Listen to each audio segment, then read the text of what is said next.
Сәлеметсіңдер ме, құрметті оқушылар? Бүгін біз қысқаша көбейту формуласын әрі қарай жалғастыратын боламыз. Байқап отырғандарыңдай, қысқаша көбейту формуласының барлығы да екі өрнектің деп басталады. Яғни екі өрнектің қосындысының квадраты, квадраттарының айырмасы, яғни қосындысының және бүгін айырмасының кубы тақырыбын меңгеретін боламыз. Бұл қысқаша көбейтудің бүгінгі формулаларында бізде екі өрнек жазылады. А плюс В және осының кубы. Ал қазір формуланы қалай есте сақтаймыз қарап отырамыз. Бірінші өрнектің кубы плюс 3 еселенген. Біріншіге квадрат қоямыз, екіншіге қоймай қасына көбейтіп жазамыз. Плюс 3 еселенген, 3 деген екеуінде де ортада міндетті түрде тұрады. Енді біріншіге квадрат қоймаймыз, екіншіге квадрат қоямыз. Плюс екінші өрнектің кубы. Мінекей байқап отырмыз, 4 көп мүше түрінде беріледі. Біріншіге және соңғыға екеуін кубтап қояды, ортасына 3 деп жазатын міндетті түрде. Одан кейін жазатын өрнек біріншіге квадрат қояды, екіншіге қоймайды. Одан кейін келесіде керісінше біріншіге квадрат қоймайды, екіншіге қояды. Яғни бәрі де қосу таңбасымен жазылады. Енді А минус В-ның кубы өрнегінде дәл осы формула қайталанады, тек айырмашылық бізде таңбасында болады. Мінекей қазір қарап отырмыз, бұл таңбаны қалай есте сақтаймыз? Мінекей қараймыз. Дәл өрнектегі дәрежелер, әріптер бәрі сол қалпында сақталып тұр. Бұндағы тек айырмашылық таңба. Есте сақтау үшін былай жасаймыз. Плюс, минус, мына жер плюс болады, минус. Яғни кезектеседі. Плюс, минус болып шаг кезектесіп отырады. Осы формулаларды біреуін бірінші формула деп қояйық, екінші формула деп қояйық. Және есте сақтау үшін тағы да былай сақтауға болады. А-ның дәрежесін қараңдаршы, балдар, 3 дәреже, 2 дәреже, 1 дәреже, А жоқ. 0 дәреже десек болады.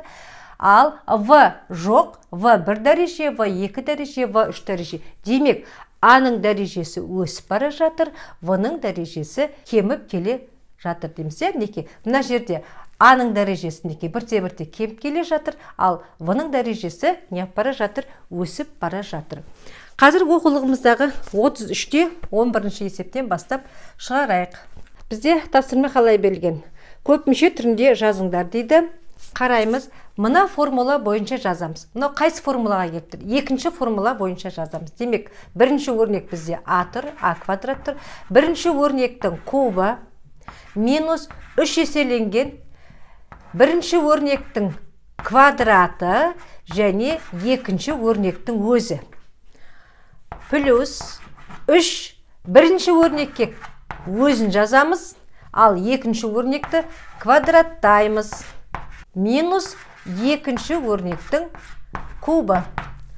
Формулаға мұқият боламыз. Біріншіге кубты қойдық. Одан кейін минус 3 еселенген. Біріншіге квадрат қояды, екіншіге қоймайды. Плюс 3 еселенген. Енді біріншіге өзін жазады, екіншіге квадраттап жазады, және соңғысында екіншінің кубы түрінде жазамыз. Әрі қарай өрнекті ықшамдасақ, А-ның 2 дәрежесін 3 дәрежеге шығарған кезде А 6 дәреже болады. Минус, мына жерді былай есептейміз. А-ның 2 дәрежесін 2-ге шығарамыз, квадратты квадраттаймыз. Демек, 3 А 4 дәреже болады, В 2 дәреже. Әрі қарай плюс 3 А 2 дәреже, В 4 дәреже. Минус В 6 дәреже. Мінекей біздің есебіміз мына тұрғыда болды. Келесі есеп бізде 33-те 12-ші есеп. Мына 33-те 11-ші есептің барлығын осы реттілікпен, заңдылықпен шығарамыз. 33-те 12-ші есеп. Көп мүшені, екі мүшенің кубы түрінде жазыңдар дейді. Бізде бұл 0 бүтін. Қазір мен осының 4-шін шығарып көрсетейін. Есептің өзі бізге анық айтып отыр. Көп мүшені екі мүшенің кубы түрінде жаз дейді. Яғни мынау екі мүшенің кубын беріп тұрған өрнек деген сөз. Яғни мына теңдіктің оң жағындағы формуламен ашып жазып қойған. Соны сол жақтағы өрнек түрінде мынандай жақшамен жазып сыртына 3 дәрежесін қойымыз керек. Оны жазудың жолы, құрметті оқушылар, былай. Мына астын сызып қойған екі өрнек бойынша біз қазір жақша жазамыз да, жақшаның ішіне а плюс в-ның кубы түріндегі өрнекке келтіруіміз керек. Ол үшін 0,216 қандай санның кубы? Ол бізге белгілі 0,6-ның кубы. Оны жазып қоямыз. Ал x-тің 12 дәрежесін x-тің неше дәрежесінің 3 дәрежесі деп жазамыз. Яғни x-тің 4 дәрежесі деп жазсақ болады. Соның 3 дәрежесі. 4-ті 3-ге көбейткенде 12 болады.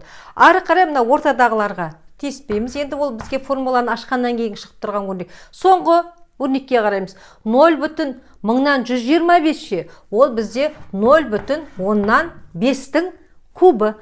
Солсын y-тің 15 дәрежесіне y-тің қандай дәрежесін қоямыз? 5 дәрежесін қоямыз, сыртына 3 дәреже қоямыз. Сол кезде біздегі a плюс v санының 3 дәрежесі, яғни кубының өрнегі түрдегі формула шығады. Егер осы өрнекті ашып жазатын болсақ, мінекей мына формулаға салған кезде тура мына көпмүше шығады. Келесі есеп бізде 33-те 14-ші есеп өрнекті ықшамдау.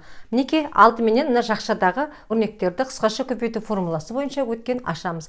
X плюс 5-тің кубы. Бірінші x-тің кубы, бірінші өрнектің кубы, плюс 3 еселенген x-қа квадрат қоямыз, 5-тің өзін көбейтеміз, әрі қарай плюс 3-ті жазып аламыз, x-қа тиіспек өзін қоямыз, және 5-ке 2 дәреже қоямыз, плюс 5-тің кубын жазамыз. Біз бірінші жақшаны ашып бітірдік. Енді екінші жақшаны ашқан кезде, балалар, біз мынаға мұқият боламыз. Жақшаның іші x плюс 1-дің кубы бірінші формула бойынша ашылады, барлығы плюс болу керек. Ал жақшаның алдында минус болғандықтан біз солардың барлығын бірден минусқа ауыстырып жаза берейік. Яғни x-тің кубы плюс, мына жер плюс болу керек қой. Енді бізде тағы да алдында минус болғандықтан минуспен ескертіп отырамыз. Минус 3x-тің квадраты көбейтілген 1 болу керек. Тағы да минус болады. Өйткені бізде жақшаның алды әсер етіп тұр. Енді x-тің дәрежесі 1 болады, ал 1-дің квадраты 1. Сол күйінде қалдырып кетсек болады. Және минус 1-дің кубы 1. Әрі қарай енді мына жақшаны ашамыз. 4 санын 3x квадрат минус 5-пен көбейтеміз. Сол кезде бізде 12x квадрат болады. 12x квадрат минус менен плюс 20. Әрі қарай өрнегіміздегі плюс 10x және минус 7 өрнегін жазамыз. Ары қарай жинақтаймыз. Дәрежелері бойынша x-тің кубын өзін жазып алдық. Мына жердегі өрнекті ықшамдайық. 3 пен 5-ті көбейтсек 15, яғни коэффициентті алдына жазайық. 15x квадрат болады. Келесі өрнегіміз бізде 5-тің квадраты 25, 25-ті 3-ке көбейтсек 75 болады. Плюс 75x болады. Әрі қарай 5-тің кубы бізде плюс 125. Яғни өрнегіміз жас болдық. Мына жақта өрнектерді енді өз күйінше қалдырайық. Қазір барлығын топтастырып жинақтаймыз. Минус 3x, минус 1, минус 12x квадрат, плюс 20, плюс 10x, минус 7. Енді мен былай жасап отырайық. Қараймыз. Жойылып кететін бізде өрнектер бар. X куб пенен минус x куб жойылып кетеді. Енді x квадраттар жинайық. 15x квадрат бар. Тағы да қай жерде x квадраттар бар? Бізде қараймыз. Мінекей, минус 3x квадрат бар, минус 12x квадрат бар.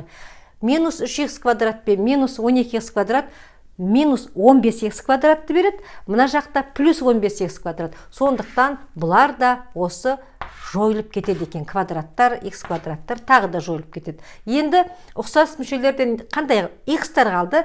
X-тар мен ерекерек сызықтармен былай белгілеп қояйын, не? Мінекей, тағы да бізде қай жерде бар? Мінекей. Енді қараймыз. 75 минус 3x бар, плюс 10x бар. 75x-тан 3x-ті алсақ 72x болады. 72x-қа 10x-ті қоссақ 82x болады.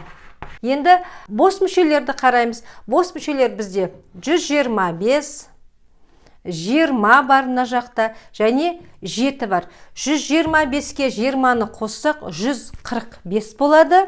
Мына жерде -1 мен -7 бар, -8 болады.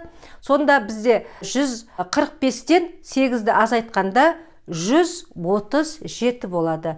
Плюс 137.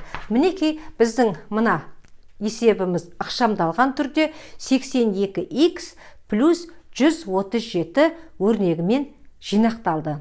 Біздің келесі шығаратын есебіміз теңдеуді шешуге арналған. Қазір өрнегіміздегі қысқаша көбейту формуласы бойынша жақшаны ашып алайық.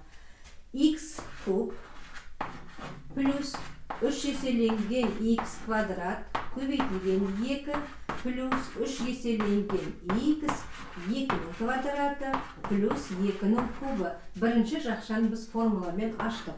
Минус 3х квадрат минус 11 тең. Енді теңдіктің оң жағындағы х плюс 3 кубының формуласын ашайық. Х-тің кубы плюс 3х квадрат көбейтілген 3 плюс 3х-тің өзі 3-тің квадраты плюс 3-тің кубы. Мінекей енді өрнектерімізді ықшамдап дәрежелермен жазылған бойынша барлығын есептеп реттеп алайық. Х-тің кубы плюс енді мына жердегі 3 пен 2-ні көбейтсек коэффициентіміз 6х квадрат плюс мына жерге қараймыз 2 2 4, 4-ті 3-ке көбейтеміз 12х болады плюс 2-нің кубы 8. Яғни бірінші жақшадағы өрнегіміз мына түрде ықшамдалды. Әрі қарай минус 3х квадрат өз түрінде қалады минус 11. Әрі қарай енді мына теңдіктің оң жағындағы өрнектердің бәрін сол жаққа шығарайық, таңбаларын қарама қарсы түрде. Мына жерді көбейтіп алайық. 3 пен 3-ті көбейтсек плюс 9х квадрат, теңдіктің сол жағына шығарамыз, минус 9х квадрат болады. Мына жерде 3-тің квадраты 9, 9-ды 3-ке көбейтеміз, 27х болады, плюс х болып сол жаққа шығардық, таңбасы ауысты және минус 27, немесе осы теңдіктің оң жағында 27-ні қалдыра берсек те болады. Қазір біз сол теңдеуді шешуіміз керек. Ал дәрежелер бойынша қарайық. Мінекей х кубпенен минус х кубпен плюс х куб жойылып кетті бізде. Енді х квадраттарды қарайық. Х квадраттардан бізде қандай х квадраттар бар екен реттеп жазып алайық. Так. Мына жерде 6х квадрат бар. Мына жерде бізде плюс 3х квадрат. Өйткені егер минус болса, ол қазір жойылмайын деп тұр. Неке плюс екен. Демек 6х квадратқа 3х квадратты қоссақ 9х квадрат. Мына жақта минус 9х квадрат бар. Сонда олар бізде жойылып кетеді х квадраттар. Қалған өрнектерді ықшамдайық. 12х бар бізде және 27х бар. 12х-тің таңбасы плюс 27х-тің таңбасы минусына есептін беруге жөндеп қояйық. Минус 27 и плюс 12. Бізде қанша қалады? Минус 15х қалады. Енді бос мүшелерді қарайғы. Плюс 8 бар, минус 11 бар теңдіктің сол жағында, оң жағында 27 бар. Плюс 8 бенен минус 11-ден бізде минус 3 шығады. Теңдіктің сол жағында тек 27-ге. Әрі қарай минус 15 х тек 27 плюс 3. Минус 15х тең 30-ға. Әрі қарай х-ті табатын болсақ, 30-ды минус 15-ке бөлеміз, х-те минус 2. Мұна шыққан сан минус 2 берілген теңдеудің шешімі болып табылады. Мінекей құрметті оқушылар, біз екі өрнектің қосындысының кубы және айырмасының кубы туралы қысқаша көбейту формулаларына байланысты екі формуланы білдік және соған есептер шығардық. Біздің келесі сабақтарымыз енді осы қысқаша көбейтудің қалған соңғы екі формуласы бар, соны өтетін боламыз. Егер біздің сабағымыз ұнаса, біздің арнамызға тіркеліп, өздерінің пікірлерінде қалдырып, қоңыраушаны басуды ұмытпаймыз. Келесі сабақта кездескенше.